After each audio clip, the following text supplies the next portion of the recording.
Un garçon noir atterrit par erreur dans une télé-réalité et conquiert tout le pays. La production pensait qu'il s'agissait d'un autre, un homonyme, peut-être, ou un stagiaire qui avait cliqué sur le mauvais nom. Mais c'est ainsi, à cause d'une erreur banale et irréversible, que Moussa Diabaté, 12 ans, fils d'immigrés maliens à Marseille, se retrouvait dans une limousine noire aux vitres teintées, en route vers la maison la plus surveillée de France. Il ne savait même pas ce qu'était une émission de télé-réalité. Il croyait qu'on l'emmenait dans un refuge temporaire, après une nouvelle nuit froide, couché entre des cartons et des promesses brisées. Tout le pays a vu son visage en prime time. Et personne, ni les réalisateurs, ni les jurés, ni les téléspectateurs n'étaient prêts pour ce qui allait suivre. Moussa ne parlait pas beaucoup. Ses grands yeux attentifs semblaient toujours chercher une porte de sortie, un endroit où il pourrait respirer sans peur. Il avait grandi en entendant son père dire que l'espoir, c'est pour les Français. Sa mère, Aïssatou, ne parlait plus à personne depuis la dernière descente de police dans leur ruelle. Son enfance avait l'odeur du curry et de la moisissure, le son des coups de feu étouffés par des murs trop fins, et cette sensation permanente d'être invisible. Et pourtant, il y avait en lui une étincelle silencieuse, quelque chose que même la misère n'avait pas réussi à éteindre. Dès la 2e semaine du programme, les audiences ont battu des records historiques. Toute la France se divisait entre ceux qui voulaient faire sortir Moussa immédiatement et ceux qui le voyaient comme un symbole de pureté au milieu du chaos télévisuel. Pendant ce temps, à l'intérieur de la maison, il apprenait vite. Il observait. Il écoutait. Lorsqu'on lui a demandé quels étaient ses rêves, il a simplement répondu « Je veux revoir le visage de mon frère ». Ce fut la première fois qu'une caméra a tremblé en direct. Julien, en studio, a serré son casque comme s'il pouvait, par osmose, comprendre cet univers de silence et de perte. Camille, une étudiante en art dramatique à l'âme de poète, a été la première à s'approcher sincèrement de Moussa. Elle lui a appris à manipuler les caméras internes, à comprendre les signes du jeu et à commencer à noter dans un carnet tout ce qu'il racontait, par fragments, à propos d'Ibrahim. Ton frère avait-il une cicatrice à l'épaule? De quelle couleur était son vélo? Les questions venaient comme des points de couture sur un tissu déchiré, avec patience et tendresse. Moussa répondait avec les yeux. Et peu à peu, Camille a commencé à construire avec lui quelque chose qui ressemblait à un plan. Dehors, les avocats de la chaîne se battaient pour maintenir Moussa dans l'émission. La décision était controversée et la base juridique fragile. Mais ce que personne ne voulait perdre, c'était l'audience. Pendant ce temps, Aïssatou, la mère, regardait tout sur une vieille télé prêtée par la voisine. Elle ne souriait pas, elle ne pleurait pas. Elle disait seulement « Maintenant, ils veulent écouter. Mais écouteront-ils jusqu'au bout ?» Le quartier où Moussa avait grandi est devenu un lieu touristique pour les médias. Des reporters prenaient des photos de son matelas au sol, du caddie qu'il utilisait comme armoire. Dans un rare moment de légèreté, Moussa a été invité à chanter en direct. Il a refusé 3 fois. Mais à la 4e, il a chanté « Ne me quitte pas » de Jacques Brel avec la voix rauque de celui qui survit et non de celui qui rêve. C'était comme si toute la France s'était arrêtée pour l'écouter. La chanson est remontée en tête des recherches et la vidéo est devenue virale dans 30 pays. Mais le regard de Moussa, à la fin du morceau, n'était pas de la gloire. C'était un regard d'alerte. Il savait qu'il était en train d'allumer un feu. Et chaque pas, à partir de là, consisterait à marcher entre les braises. Ce que personne n'imaginait, c'est que le lendemain matin, Camille disparaîtrait de la maison sans donner d'explication. La production a coupé le signal pendant des heures. Julien, visiblement bouleversé, a annoncé que, pour des raisons personnelles, Camille a quitté le programme. Mais Moussa savait. Il a trouvé, sous l'oreiller, le carnet qu'elle écrivait et sur la dernière page, quelque chose lui a glacé le sang. Une photo d'Ibrahim en uniforme de police française. Et un mot, tout ce qui est perdu n'est pas mort. Mais certains tuent pour maintenir le silence. Moussa ne dormit pas cette nuit-là. Le carnet de Camille était désormais sa boussole, sa seule piste tangible depuis des années. La photo d'Ibrahim en uniforme de police n'avait aucun sens. Jamais il n'avait voulu devenir policier. Il détestait l'uniforme, le son des sirènes et avoir vu ses amis se faire frapper par des hommes en uniforme. Mais l'image était claire, Ibrahim, plus âgé, une barbe naissante, le même regard profond et méfiant. Le garçon noir, entré par erreur dans une télé-réalité, portait désormais un secret capable de tout faire exploser. Et il le savait, la caméra était toujours allumée. Julien, le producteur, commençait à adopter un comportement étrange. Depuis la disparition de Camille, ses instructions étaient moins fréquentes, ses réunions avec l'équipe plus tendues. Moussa sentait que quelque chose avait changé dans l'air. L'émission continuait avec ses épreuves banales, ses mises en scène artificielles, mais l'énergie de la maison était contaminée. Les autres participants chuchotaient. Camille savait quelque chose. Il cache quelque chose. Aurélien, un DJ arrogant et cynique, tenta de provoquer Moussa à propos du carnet, mais le garçon le fixa simplement. Dans ses yeux, il y avait la même dureté que chez ceux qui ont enterré trop d'espoir. En coulisses, l'équipe d'investigation journalistique de la télévision publique commençait à s'intéresser à l'affaire. Une journaliste obstinée nommée Éléonore Vasseur reçut une dénonciation anonyme. Quelqu'un à l'intérieur de la télé-réalité avait découvert des preuves concernant une disparition couverte par la police il y a 3 ans. En croisant les données, elle arriva au nom d'Ibrahim Diabaté, officiellement enregistré comme mort lors d'un affrontement.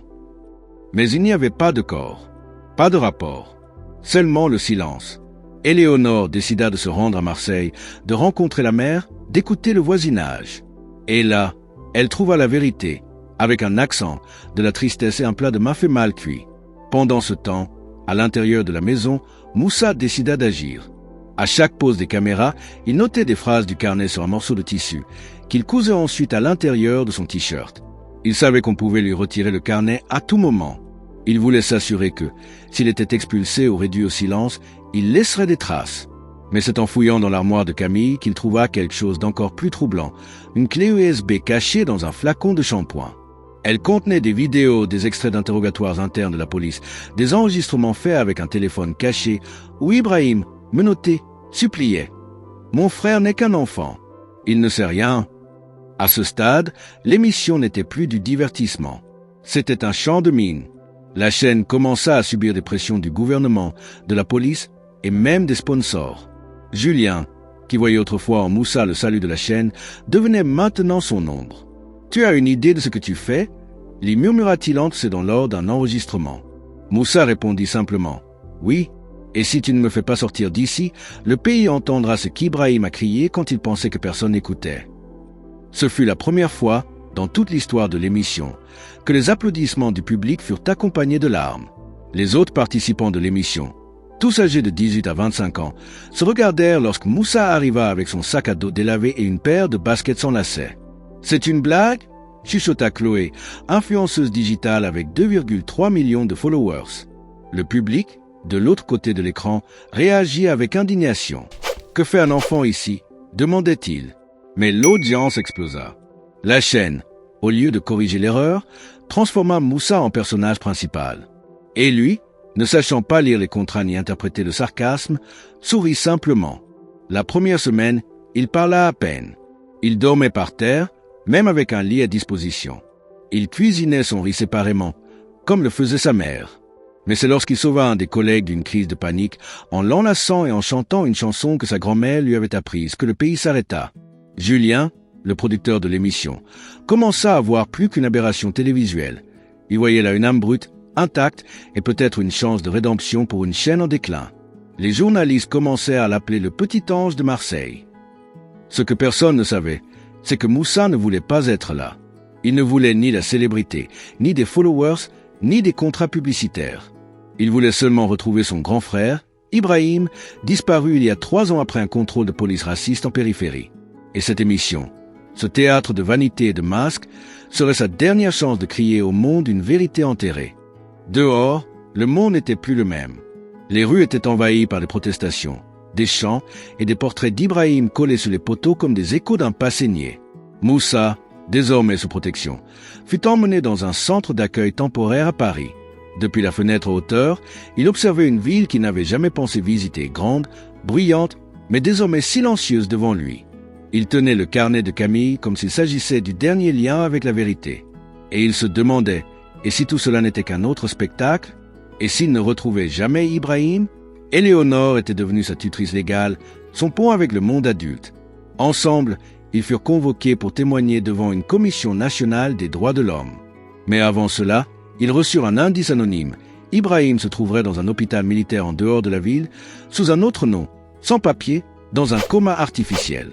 Moussa voulut partir immédiatement. « Et s'il se réveille et que je ne suis pas là ?»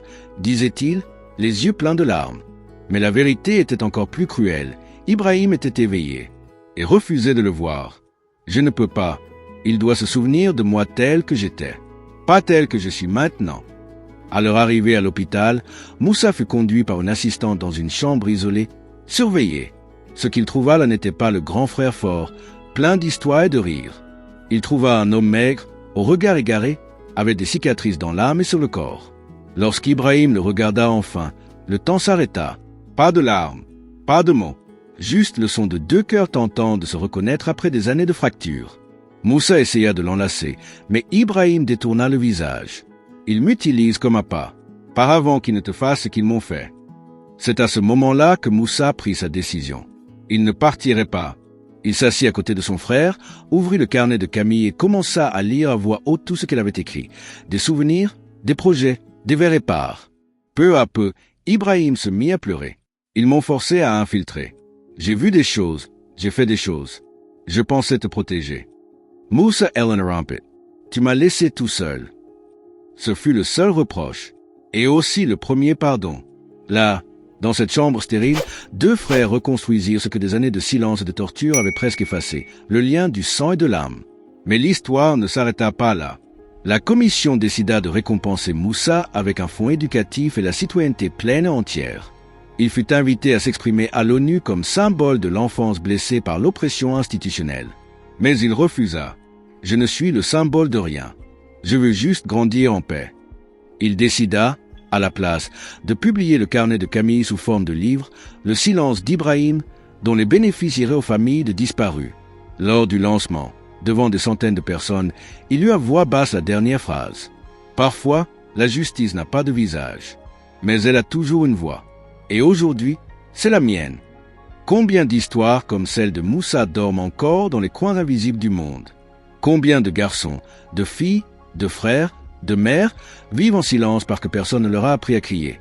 Cette histoire ne parle pas seulement d'une émission de télé-réalité, d'une erreur ou d'un héros improbable. Elle parle de tout ce que nous ignorons jusqu'à ce qu'il soit trop tard. De la façon dont la douleur des oubliés ne devient unique qu'au moment où elle explose à nos yeux. Moussa ne cherchait pas la célébrité. Il voulait être entendu. Et quand sa voix a trouvé un espace, elle n'a pas crié pour des applaudissements. Elle a crié pour la justice. Peut-être qu'en ce moment même, quelqu'un près de vous vit un Moussa en silence. Et peut-être que vous pouvez être la Camille dans la vie de cette personne, quelqu'un qui écoute, qui écrit, qui aide à révéler la vérité. Si cette histoire vous a touché, cliquez sur j'aime. Si elle vous a fait réfléchir, commentez. Quel est le silence que personne n'a encore entendu chez vous? Et si vous pensez que d'autres ont besoin d'entendre cela, abonnez-vous à la chaîne et partagez ce message. Parce que parfois, tout ce qu'une révolution attend, c'est un clic et un cœur éveillé.